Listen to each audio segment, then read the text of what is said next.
and welcome back to the channel.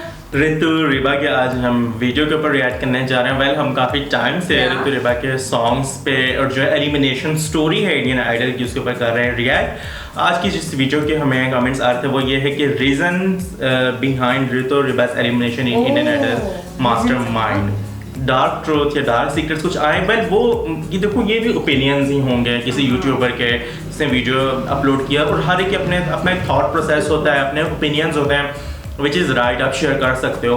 तो हम लोग तो हमेशा से बात करते आ रहे हैं कि जो मतलब कोई ये कमेंट कर रहा है कि शायद डिजर्विंग कैंडिडेट नहीं था, कोई ये कमेंट कर रहा है रेसिज्म की वजह से, कोई ये कमेंट कर रहा है कि क्या रीज़न हो सकती है पता ही नहीं है, कोई ये कह रहा है कि इंडियन आइडल की टीम ने ऐसा किया। तो actual reason we don't know, but ये वीडियो की काफ़ी रिक्वेस्ट आ रही थी, सो वी डिसाइडेड एटलीस्ट देख लेते हैं क्या रीजन हो सकती है। तो करते हैं वीडियो स्टार्ट। लेकिन वीडियो स्टार्ट करने से पहले जो इस चैनल पर न्यू व्यूअर्स आए हैं वो इस चैनल को subscribe and hit the bell icon. So let's play.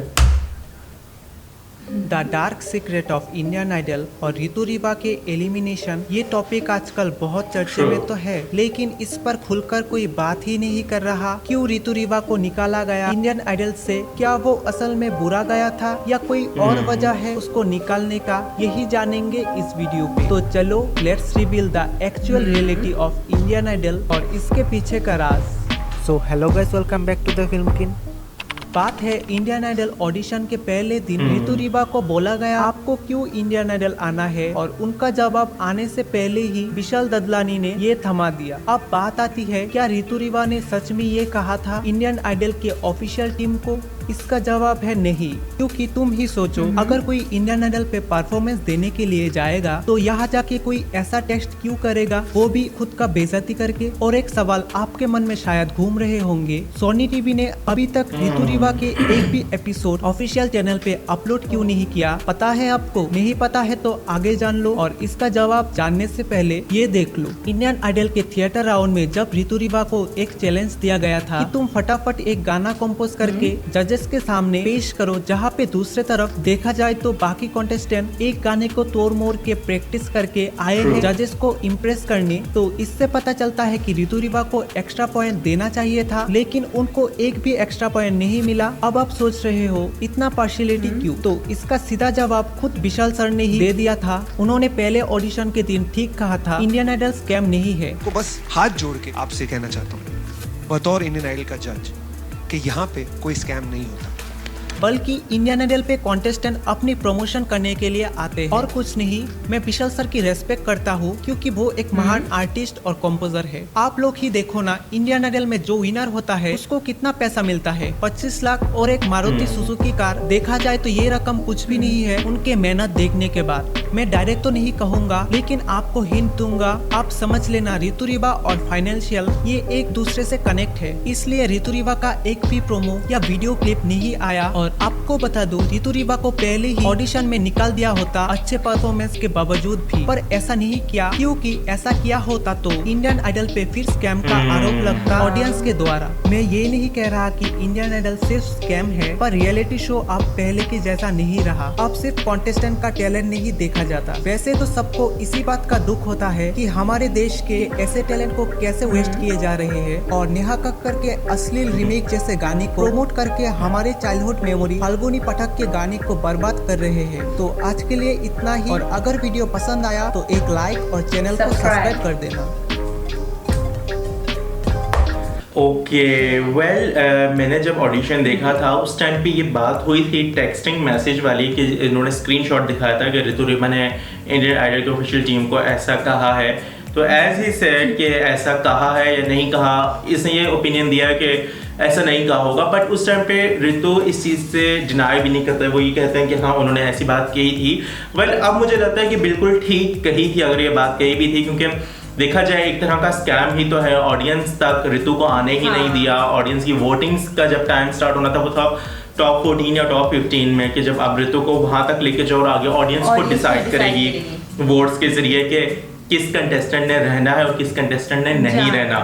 तो पहले ही आप निकाल दो तो ये एक तरह का स्कैम तो है ऑलरेडी। और ऋतु ने अगर वो मैसेज किया भी है या किसी ने भी किया है तो बिल्कुल ठीक किया है। इसने तो कहा नहीं किया, बट मुझे लग रहा है कि किया होगा और ठीक किया था, क्योंकि ये स्कैम ही एक तरह का है कि आगे तक टैलेंट को नहीं आने ही नहीं दे रहे हो और पहले ही निकाल दे रहे हो, तो ये एक तरह का स्कैम है। और ऑल स्पिनो के ऋतु रिबा की ना कि सिर्फ इंडियन आइडल बल्कि इंडियन आइडल से पहले भी कितनी फैन फॉलोइंग है, कितने अच्छा ये गा रहे हैं और डिफरेंट लैंग्वेजेस में गा रहे हैं, इवन मोर देन 10 लैंग्वेजेस। और उस तरह से एक्सेंट में गाना और उतना ज़बरदस्त तरीके से गाना, चाहे कोई भी गाना हो बहुत अच्छे तरीके से। वरना personally we don't know him, लेकिन हम सिर्फ इस वजह से जानते हैं उनके टैलेंट की वजह से ऋतु को जान रहे हैं हम लोग।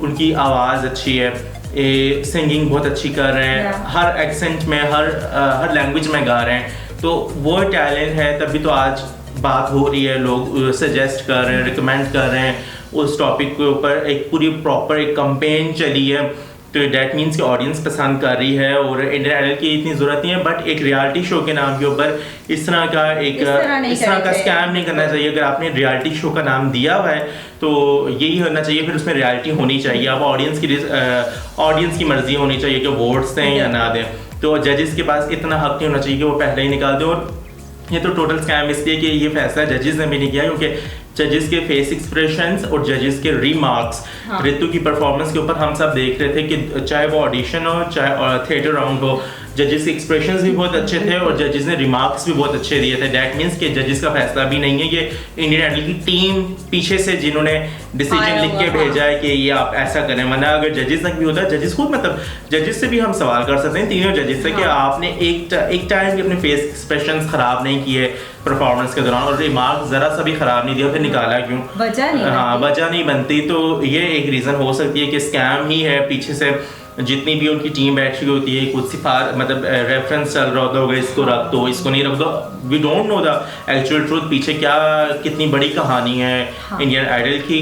बट रहेगी बात ऋतु की, तो ऋतु इंडियन आइडल से भी ज़्यादा डिजर्व करता है और वो उसको मिल रहा है जितना वो डिजर्व करता है। लोग उसको प्यार दे रहे हैं, सपोर्ट कर रहे हैं, पसंद कर रहे हैं, तो आवाज़ इतनी अच्छी है। ओवरऑल ये था ये वीडियो, और मुझे इस वीडियो के अंदर से भी बहुत ज़्यादा फैक्ट्स पता चले कि कुछ भी हो सकता है। एक हिंट दी गई है कि आप सोचो कि इंडियन आइडल में ऐसा क्यों हो रहा है, तो यही हो रहा है, रेफरेंस चल रहे हैं, नेपोटिज्म जिसको हम कह सकते हैं। आपका भी जो ओपिनियन है वो आप हमारे साथ कमेंट्स में शेयर करें, इस वीडियो को लाइक करें, इस वीडियो को भी शेयर करें अपने फ्रेंड्स एंड फैमिली के साथ। रखना है अपना ढेर सारा ख्याल, चैनल को करना है लास्ट में सब्सक्राइब। Good luck.